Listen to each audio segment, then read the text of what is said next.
Pessoal, hoje nós entramos na segunda parte do nosso estudo, como o homem conheceu Deus, como é que nós viemos a desenvolver esse conceito que nós temos hoje sobre Deus.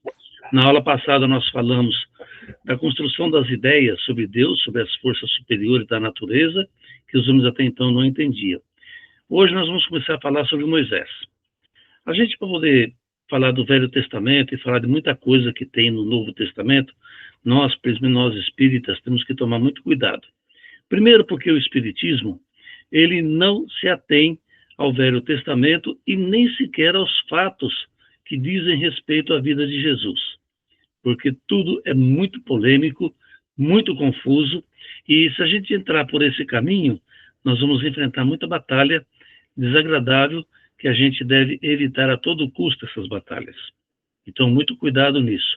O que nós estamos fazendo é uma maneira pessoal nossa de poder entender como é que foi até a gente chegar a Jesus Cristo, os seus ensinamentos, e nós vamos ver, inclusive, que os ensinamentos de Jesus estão todos muito bem embasados pela lógica e pela razão. Mas Moisés é um caso à parte. Moisés ele teve um grande mérito, como grande missionário que ele foi, de trazer a um povo extremamente ignorante, não tinham cultura alguma, não tinham desenvolvimento tecnológico, não havia medicina, eram homens que viviam pensando apenas e exclusivamente nas necessidades materiais, e Moisés trouxe a ideia de um Deus que ultrapassa esses valores, esses conceitos espirituais, materiais. E isso foi muito bom. Apenas, só para você ter uma ideia, a questão do Deus único que Moisés trouxe foi uma verdadeira revolução, vamos dizer assim, no modo de pensar dos homens, porque todos eram idólatras, todos eles adoravam semideuses, faziam as estátuas, eram muitos deuses que eles tinham, e Moisés deixou tudo isso de lado e trouxe o Deus único. Esse Deus que Moisés trouxe, a gente precisa entender muito bem qual foi a função desse Deus. Porque aqueles homens daquela época não tinham condições de entender Deus como nós entendemos hoje. A condição do abstrato, aquela questão que a gente sabe que existe, mas a gente não vê, eles não tinham essa noção. Então é muito difícil você fazer um povo, naquele tempo, acreditar num Deus único. E Moisés conseguiu isso. Ele conseguiu fazer com que as pessoas acreditassem nesse Deus único. No entanto, a gente precisa tomar muito cuidado, porque o que tem ali de divino realmente são os 10 mandamentos. Esses 10 mandamentos que ele recebeu no Monte Sinai, esse mandamento realmente ele é uma obra divina mesmo, e que Jesus Cristo mais tarde condensou em 2 mandamentos apenas. Mas os 10 mandamentos são válidos, até hoje são válidos. Então a gente precisa ter noção desse respeito que a vida de Moisés precisa ter. Moisés, ele esteve ao lado do povo hebreu, quando eles estavam sob o domínio dos faraós. Tem a questão dos 10 milagres que Jesus Cristo fez, que Moisés fez diante do faraó para retirar o povo hebreu de lá. Aliás, um deles é curioso a gente observar, que quando ele transformou as águas do rio em sangue. E a ciência, alguns anos atrás, cerca de 8 ou 9 anos atrás, eu vi uma reportagem dizendo que foi feita uma pesquisa naquele mesmo rio, lá no Egito, e comprovou-se que realmente o milagre que Moisés fez não foi transformar a água em sangue, porque aquele rio, no fundo dele, está cheio de minérios, e os minérios, banhados pela água, eles se corroem, e de tempo em tempo eles soltam aquela corrosão que dá uma cor avermelhada ao rio e que faz lembrar ao povo daquela época como se fosse sangue. Então, o chamado milagre é Moisés saber que isso ia acontecer e quando ia acontecer. É um fato interessante. Mas tudo isso é cercado de muita polêmica, muita polêmica. Então, nós precisamos entender também o seguinte: o que há de divino são exatamente os 10 mandamentos. Tudo que passar dali, mesmo já bem distante de Moisés, já perto de Jesus Cristo, quando Daniel escreveu seu livro, Ezequias, Obedias, já era no período do exílio, na Babilônia, eles mantinham uma cultura de poder manter o povo em disciplina, em ordem, precisava ter essa disciplina, porque eles também, antes de Moisés, eles também adoravam muitos deuses. E quando Moisés desceu do Monte Sinai, a primeira advertência de Moisés foi para que aprendesse a não amar muitos deuses, mas apenas o Deus único que ali havia se apresentado e se manifestado aos homens. Houve uma sucessão de trovoadas, relâmpagos no Monte Sinai, quando Moisés estava lá em cima, justamente para poder chamar a atenção do povo para esse fenômeno e essa crença no Deus único. O resto, gente, é só realmente para manter o povo em ordem. Por isso que existem lições lindas, Nossa Senhora, existem lições maravilhosas que estão ali dentro e que, se a gente for ler, nós vamos identificar ali um ato de devoção a Deus, de adoração a Deus maravilhoso, incomum nos dias de hoje. Não é comum aquele ato de adoração que eles tinham. Então é bonito de ver? É, mas nós temos que entender que é manifestação dos homens, não é manifestação de Deus. Existe muita coisa interessante. Eu estava assistindo o programa Pinga Fogo, de 1971, que o Chico Xavier participou, e um pastor fez a seguinte pergunta para o Chico: se você acredita na reencarnação, que a gente vive, morre, e depois nascemos de novo, então me explica por que Deus criou o homem através de Adão e Eva. Adão e Eva tiveram dois filhos, Caim e Abel, e de onde vieram esses filhos? Se foi Deus que criou, era a primeira vez, como é que veio? E essa criação de Adão e Eva, ela é algo que a gente precisa refletir com calma, e o Chico deu uma resposta maravilhosa que eu vou repassar para vocês com as minhas palavras. O Chico disse assim, que o Velho Testamento, como disse agora há pouco, o Espiritismo não se apega muito a ele. No entanto, ele disse, Caim matou Abel. Depois que Caim matou Abel, o Caim, ele foi para uma cidade, até o Chico deu o nome da cidade, que me escapa a memória agora, e lá ele se encontrou com uma mulher e ele se casou. O Chico, ele não fez essa pergunta ao pastor, mas é uma pergunta que nós podemos fazer. De onde veio aquele pessoal? Se a história de Adão e Eva é verdadeira, se aquilo de fato aconteceu como está escrito, de onde vieram aqueles homens? De onde veio? Era toda uma cidade, não era um grupinho assim de 4, 5 famílias, não. Tinha várias famílias, era uma cidade bem povoada. De onde vieram aqueles homens? Se Adão e Eva eram os primeiros homens. Então vejam que quando a gente começa a falar do Velho Testamento, você começa a analisar a narrativa do Velho Testamento, não dá para você resistir a uma análise mais lógica por detrás disso. Não tem. Outro fato que existe também no Velho Testamento, que ocorreu, e esse fato é muito importante, que ocorreu de Jesus, de Moisés até Jesus, foi o exílio do povo hebreu. Depois do livro de Jó,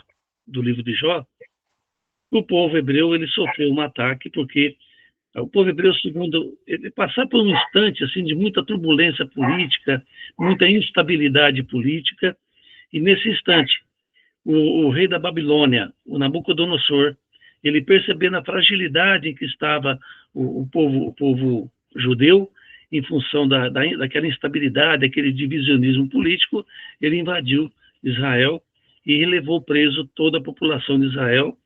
Acho que cerca de 60% da população foi presa e levada para a Babilônia, e o restante fugiram para o Egito, onde lá ficaram no Egito. Nós vamos falar muito sobre isso na próxima aula, porque esse período, esse exílio do povo judeu, ele é de fundamental importância para nós entendermos conceitos que nós temos hoje, por causa de uma influência que os judeus tiveram durante o período na Babilônia. Notem que, por exemplo, eu acho que todos nós aqui conhecemos a história de Daniel, que ficou preso naquela gruta com 4 leões e não foi devorado pelos leões, e depois ele se tornou conselheiro do rei Nabucodonosor, da Babilônia. Depois, esse exílio durou 70 anos. Foram 70 anos que eles permaneceram isolados e presos, e 30%, 30%, 40% da população lá no Egito. É muito tempo, 70 anos. Muito tempo. Teve muitos judeus que nasceram na Babilônia. Mas no final desses 70 anos, o imperador Ciro, ele invadiu a Babilônia, destruiu a Babilônia, como havia sido profetizado, se não me falha a memória, por Ezequias, havia profetizado o fim da Babilônia, a derrota da Babilônia, e Ciro, então, libertou o povo para poder voltar ao Egito.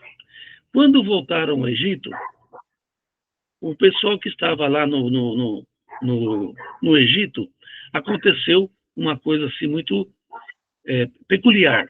Eles ficaram 70 anos fora, e lá no Egito, para eles poderem se comunicar com as pessoas, eles tiveram que aprender a falar latim. Devido a esse tempo prolongado vivendo no Egito, girou uma confusão muito grande entre o povo, que não sabia mais ler a Bíblia, que era escrito em hebraico. Originalmente já foi escrito em aramaico, depois foi feita a tradução para o hebraico, e agora surgiu esse problema, que poucas pessoas conseguiam ler. Então, o rei do Egito pediu às autoridades da Judéia que fizesse uma tradução da Bíblia para o latim, para que os judeus que viviam lá no Egito pudessem voltar a ler. E assim foi feito. Houve, então, a segunda tradução da Bíblia do hebraico para o latim. Houve questões muito interessantes com relação a isso, e nessa tradução, nos livros mais próximos de Jesus Cristo, nós vemos uma mudança no modo de pensar dos hebreus. Recentemente, eu estava conversando, passeando meus cachorrinhos na rua, e eu me encontrei com uma pessoa que começou a brincar, uma pessoa me pareceu ser uma pessoa muito agradável, e conversando com ele, eu notei que ele era um judeu, ele estava com aquele negócio. Aí eu perguntei para ele, por que o diabo mudou tanto na filosofia judaica antes do exílio e após o exílio? Ele disse que não houve mudança nenhuma, mas há gente que contesta. Nós vamos falar sobre isso quando nós falarmos na próxima aula sobre esse período no exílio, que é muito importante a gente entender. Nós vamos abordar a religião que reinava na Babilônia e a religião que tinha naquele povo, os Cimérios, que era liderado por Ciro, que também frequentava a mesma religião, que é o zoroatrismo, do qual nós vamos falar com detalhes na próxima aula. Então, houve todo esse sucesso, essa mudança, mas, repito, o que é fundamental para que a gente possa entender esse movimento judeu, toda essa caminhada, cerca de 300, 400 anos antes de Cristo, quando Moisés começou a sua caminhada até chegar a Jesus Cristo, houve uma caminhada muito grande, uma mudança brutal do conceito que havia, e não tinha mais como a gente deixar de reconhecer que Deus é realmente o Criador de tudo, a causa primária de toda coisa. Há uma coisa interessante que a gente precisa falar nesse período, porque a inteligência do homem já estava bem mais desenvolvida, principalmente na época do livro de Jó, do qual eu vou falar bastante, porque eu adoro esse livro. Que a maneira como as pessoas, como eles começaram a ver o mundo, é uma maneira muito melhor, muito mais requintada do que na época em que Moisés tirou o povo do Egito. No livro de Jó, por exemplo, existe uma coisa entre nós cristãos que é sobre o diabo, que a doutrina espírita hoje nos explica que o diabo não existe, mas naquela época ele existia. E nós estamos estudando isso. E o conhecimento que nós precisamos ter do diabo, ele está intimamente relacionado ao conhecimento que nós adquirimos sobre Deus. Antes e durante o exílio, quem era o diabo? O diabo, para os hebreus, ele era um anjo do Senhor, um anjo de Deus. Ele obedecia rigorosamente a Deus, ele não tinha autonomia para fazer o que queria, tudo o que ele fazia era por ordem de Deus. Então, conceitualmente, o povo judeu entendia o seguinte: tudo vem de Deus. Deus é o provedor de tudo. Portanto, tudo de bom que me acontece foi porque Deus assim quis, ou Deus assim permitiu. E tudo de mal também veio de Deus. Não havia diferença que existe hoje em muitas religiões. Ah, o mal é o capeta que faz, o bom é de Deus. Não havia esse divisionismo. O diabo nada mais era do que um anjo do Senhor e obedecia o Senhor. Eu gosto do livro de Jó porque o livro de Jó deixa tão explícito, deixa tão claro, tão evidente essa noção de que tudo provinha de Deus, porque o livro de Jó começa assim, que Deus, eu não vou repetir as palavras da Bíblia, me perdoe porque eu não consigo decorar, mas Deus estava andando pelo mundo quando ele se encontra com o diabo. E quando os dois se encontraram, Deus pergunta, o que está a fazer, diabo? E ele disse, eu estou a andar pelo mundo conforme as suas ordens, para fiscalizar quais os homens que estão obedecendo às tuas ordens estão fazendo bem, e dizer-te quais são aqueles que estão fazendo mal. Aqui é uma coisa interessante para nós notarmos qual era o papel do diabo. O diabo ele era um anjo que ele pegou o papel mais desagradável que ele poderia ter pego, porque ele era o dedo duro. Ele ficava andando pelo mundo, vendo o que a gente estava fazendo de errado, e aí ele pegava e denunciava essas pessoas para Deus. Denunciava. Isso é um trabalho desagradável de fazer. Já pensou? Você pegar uma tarefa como essa e ficar olhando o que os outros estão fazendo e contar para Deus o que está sendo feito de errado? É desagradável. Por isso mesmo ninguém gostava do diabo. Mas eles tinham uma noção assim, o bem e o mal existia. Deus mandava o bem e o mal para nós. Cabia a cada um de nós escolher o que a gente queria. A gente quer o mal ou quer o bem? E para Deus, para ter certeza de que nós éramos fiéis a Deus, ele autorizava o diabo a produzir males na nossa vida, para ter certeza de que a nossa fé era inabalável. Se a nossa fé fosse inabalável, a gente não ia ceder às tentações do capeta que ia nos levar a fazer o mal. Mas quem fez o mal era o homem.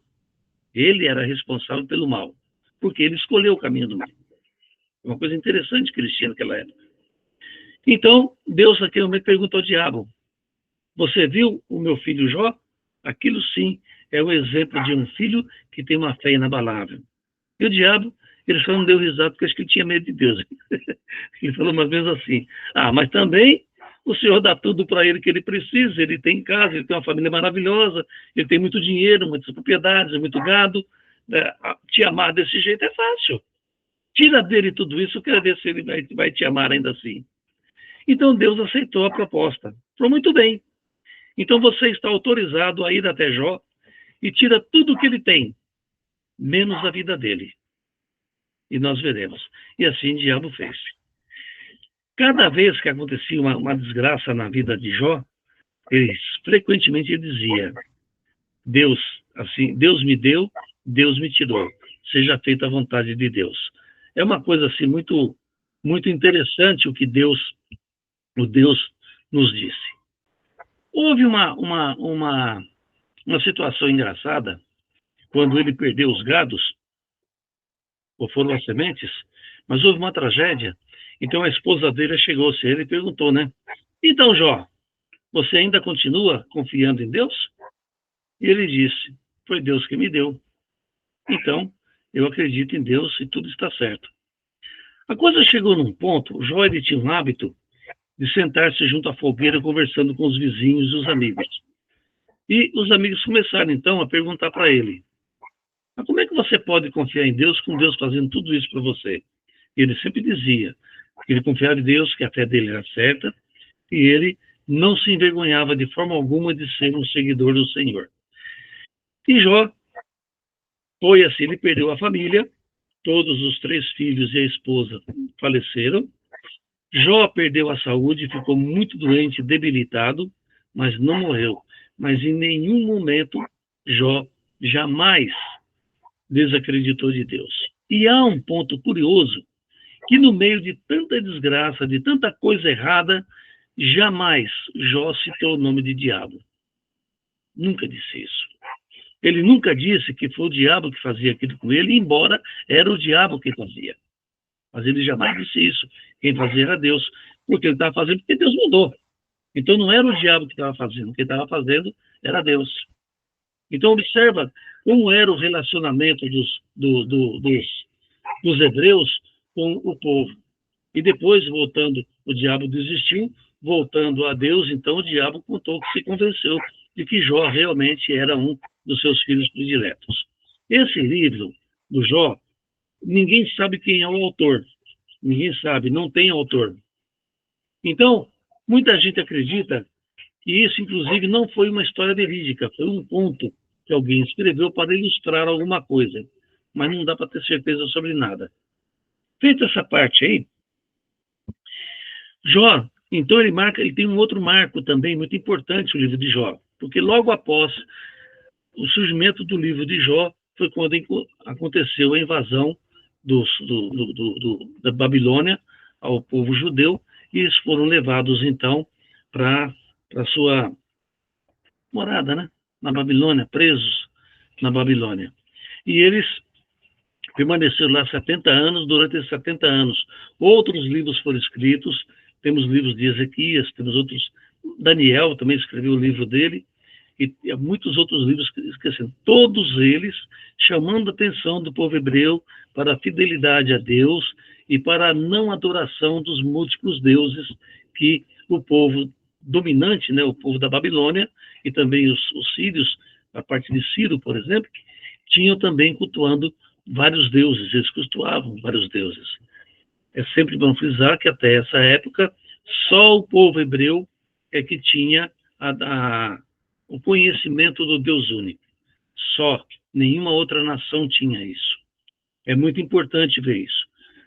O diabo depois, mas depois dos livros desses 70 anos, depois que a Bíblia foi traduzida para o latim, há uma questão interessante, que a Bíblia, em hebreu, em aramaico, em hebreu, a palavra diabo era diabolos, e depois, quando foi feita a tradução para o latim, foi feita uma associação do diabo com aquele deus, o Pan, dos gregos, que era aquele deus que fazia com a flauta, tinha metade de bode, metade de homem, e que era também danadinho para fazer arte errada, coisa errada.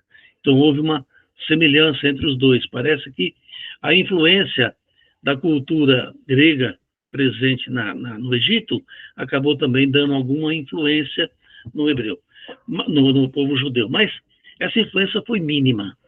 O que influenciou realmente foram esses 70 anos na Babilônia, mexeu muito com a cabeça do povo hebreu, e surgiram até, por causa do zoroatrismo, surgiram inclusive personagens novas que não tinham conhecimento.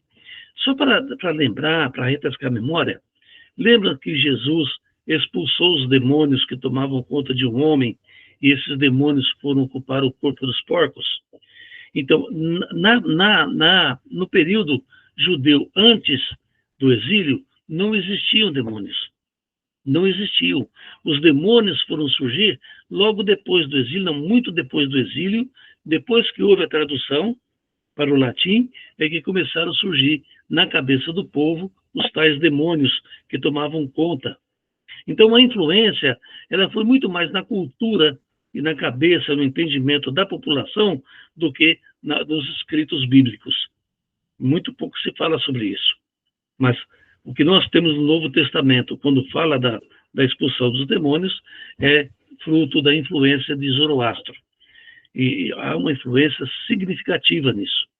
Quando nós vamos estudar de Jesus a Moisés, ao Espiritismo, nós vamos ver que essa doutrina do zoroatrismo, ela influencia a humanidade até hoje, nos dias de hoje.